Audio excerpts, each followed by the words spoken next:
Good afternoon, please. News Bulletin at 1 with the Miss. In the headlines, pickup truck from presidential convoy on Saturday struck and killed a commercial motorcyclist and passenger on Kakatamon Rovio Highway near Cooper's Farm. Bond County Representative Rabo Wamba announces the commencement of a major wide consultation on the proposed budget currently before the national legislature seeking to ban harmful cultural practices against women and girls.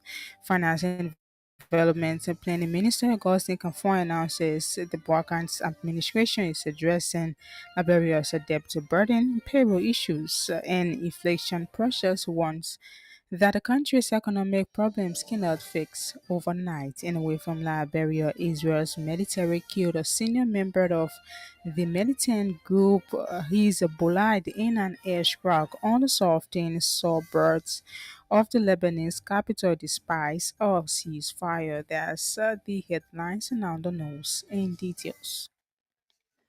A pickup truck from President Joseph Boakai escort convoy on Saturday struck and killed a commercial cyclist and his passenger, a local businesswoman, on the Kakata Monrovia Highway near Copus Farm, according to eyewitnesses. The collision involved the last vehicle in the convoy, a Liberia National Police escort pickup bearing license plate 249 which reportedly crashed head-on into the motorcycle operated by Peter Kamara. Onlookers described the scene as pathetic and raised concerns about the speed and safety procedures of presidential motorcades. Witnesses said the police vehicle appeared to be silent behind the main convoy, which had passed a moment earlier and was traveling at a very high speed before striking the motorbike. Kamara was pronounced dead at the scene. His passenger, Sharis Momo, 42, a mother of 8, was taken to the Kakata Health Center and pronounced dead on arrival. Police and medical authorities have not released official details about the crash. A security source who spoke on condition of said personal fear, stating the vehicle involved was part of the presidential escort. Representative Robert Wombat of Bowen County Electoral District 4 has announced the commencement of a major district-wide consultation on the proposed bill currently before the national legislature seeking to ban harmful cultural practices against women and girls. The lawmakers say the sensitive nature of the legislation requires bold community engagement, especially in regions where traditional culture remains central to everyday life. Representative Womba, who represents Zota, Panta, and Menkole areas recognized for their strong cultural traditions, said it is his constitutional and moral duty to ensure that the people he served have a direct voice in shaping national decisions that affect their identity, livelihood, and communal harmony. The bill, which has sparked national debate, seeks to eliminate practices deemed harmful to women and girls. Representative Wamba echoed these sentiments, noting that many residents in his district have expressed concerns about the selective scrutiny of traditional practices, while certain foreign influences continue to flourish without legislative attention.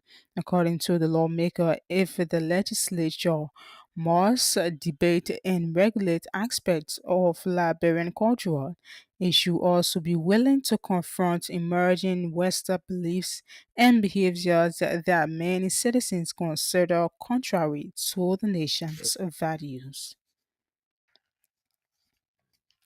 Finance and Development Planning Minister Augustine Kamfuan on Thursday said the Brackard administration is addressing Liberia's debt burden, payroll issues and inflation pressures with deliberate and disciplined policies, but warned that the country's deep rooted economic problems cannot be fixed overnight. During a media interview in Monrovia, Kafwan stated that the government inherited a challenging situation, including 83 million in debt in a civil service payroll still affected by inefficiencies he has been fighting since his earlier days in public service. The minister, a former budget director, recalled the original payroll cleanup over 10 years ago, especially the introduction of a direct deposit for teachers. Confront dismissed public speculations that Liberia has already secured hundreds of millions under the new MCC compact. He said no final figures exist because noting that MCC board has not yet finished reaffirming Liberia. He said that the MCC team that recently visited Monrovia showing strong interest in the energy sector, but stated that any figure, whether US 100 million or US 500 million, would be a significant improvement over the current state. Former Montserrat County District 10 Representative aspirant Karishma Perman-Reed has crossed over the ruling Unity Party, committing herself to the party's major December 6, 2025 homegoing mobilization effort. Her decision marks one of the most significant political shifts ahead of the ruling party's nationwide celebration and consolidation campaign. Pema Reed had made her announcement over the weekend while participating in a Unity Party organized cleanup exercise in Monrovia.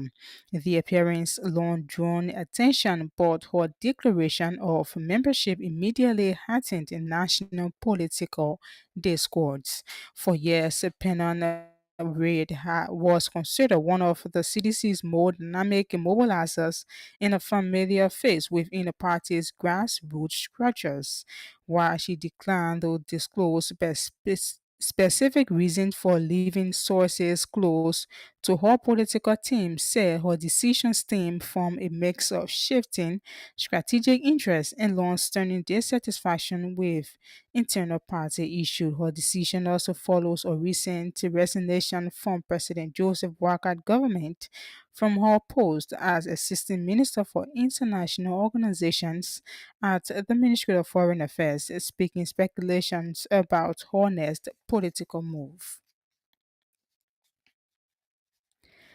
The University of Liberia president engaged stakeholders this week across two campuses, unveiling a 5 year strategic plan to strengthen academics, modernize infrastructure, improve administration, and bolster students' sources. An ambition to roadmap to lift UL into Africa's top 300 university ranking by 2030. Dr. Lydia Mapayan presented her board a draft plan entitled A Victorate of Imagination and Building the UL of Tomorrow Today's during UL Family Strategic Planning Town Hall meeting held Monday at Fenner Campus and then Tuesday at Capitol Hill Campus to faculty, administration, staff, and students who offered feedback. President Mapaya said moving up in the continental rankings will reap the multiple of benefits, transforming UL putting it on par with some of its West African peers and solidifying its flagship status. In addition to constant electrical across the university, the infrastructure goals also target the water and sanitation issues, the availability of campus-wide internet, and the full digitalization of U.S. academic and administrative systems. The plan addresses five key areas: flagship, status, administrative, student sources, academics, and infrastructure, with the various goals to be achieved between 2026 and 2030, the duration of the plan.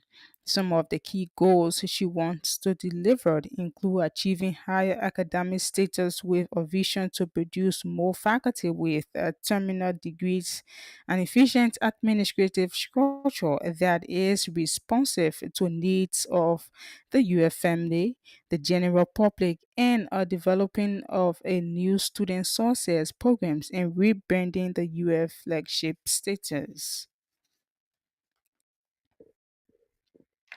If you're just joining us, it is a reminder that you're listening to Blaze News Bulletin at 1 with Deborah Mace.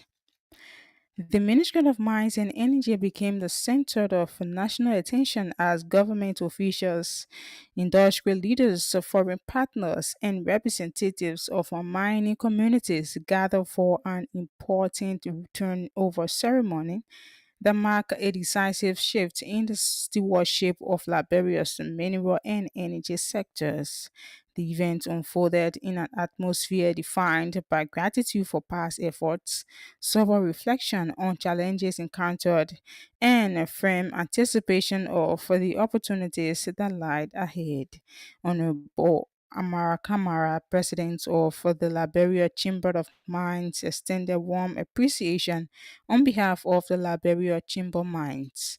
He reminded the audience that the ceremony represented more than a change in leadership, describing it instead as a reaffirmation of collective duty to strengthen a sector that remains essential to Liberia's economic resilience. He praised the pay for navigating these complexes with steady engagement for promotion dialogue and for advancing reforms that push the ministry toward greater accountability and modernization, even though the member and number of policies and regulatory processes still wait completion. Ongoing Minister Wilmot Pate then delivered a detailed and introspective account of his 20 months in office, beginning with heartfelt gratitude to God and the President of Liberia for providing the opportunity to lead two of the nation's most sector. Former presidential candidate Dr. Clarence Monoba is who is urging President Barkai to recall the draft budget, trim the size of government, and immediately increase civil servants' minimum take-home pay to $500. According to Dr. Monumba, Liberia's fiscal space already exists, but it's being consumed by what he calls an oversized and unsustainable government structure. Dr. Monoba urges that Liberia, with a population of just 5.2 million, does not need 104 ministries, agencies, and commissions. He believes a streamlined government reduced to no more than 50 institutions will save between US 300 million and US 400 million in goods, services, and overhead. Such saving, he said, who allowed the government to raise civil servants' minimum salaries to US 500 and increase public sector investment from US 281.5 million to 400 million. He added that the principle of democracy should not mean a government is sustained by the sweat and blood of ordinary citizens to fund the salaries and benefits of top officials, while hospitals remain under-equipped, school lacks materials, and community face poor service delivery. Dr. Munuba pointed to the 2025 draft budget as evidence of a system with down by bureaucracies of the US 1.2 billion. He noted that US 929.6 million is allotted to recurrent expenditure with nearly US 200 million impact for goods and services across the 104 government institutions. The Ministry of Gender, Children and Social Protection has released its calendar of events for this year commemoration of the 16 days of activism against sexual and gender-based violence in Liberia. Deputy Gender Minister Laura Golanket said Liberia constitutes to grapple with significant challenges in addressing the forms of violence against women and girls.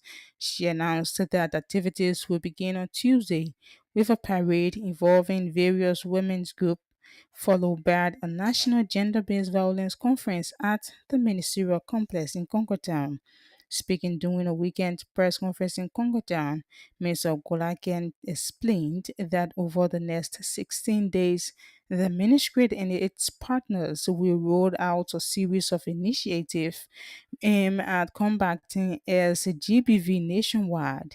According to her, the 16 days of activism campaign seeks to raise awareness, inspire action, and mobilize stakeholders to end violence in all its forms. And finally, away from Liberia, Israel's military has killed a senior member of the militant group Hezbollah in an airstrike on the southern suburbs of the Lebanese capital despite a ceasefire. Lebanon's health ministry said at least 5 people were killed and 28 others wounded in a strike which hit an apartment building in the densely populated Dihai district. Zebola confirmed that Tapia deaths, adding Israel had crossed a red line in carrying out the strike.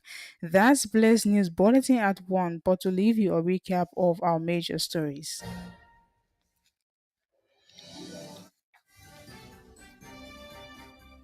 Pickup trucks from a presidential convoy on Saturday struck and killed a commercial cyclist and his passenger on the Kakata Morovia Highway near Cooper's Farm.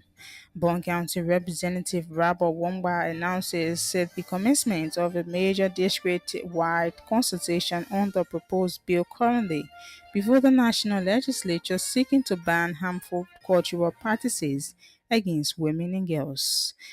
Finance and Development Planning Minister Augustine Kafwan announces that the Barker administration is addressing Liberia's debt burden, payroll issues, and inflation pressures, warns that the country's economic problems cannot be fixed overnight.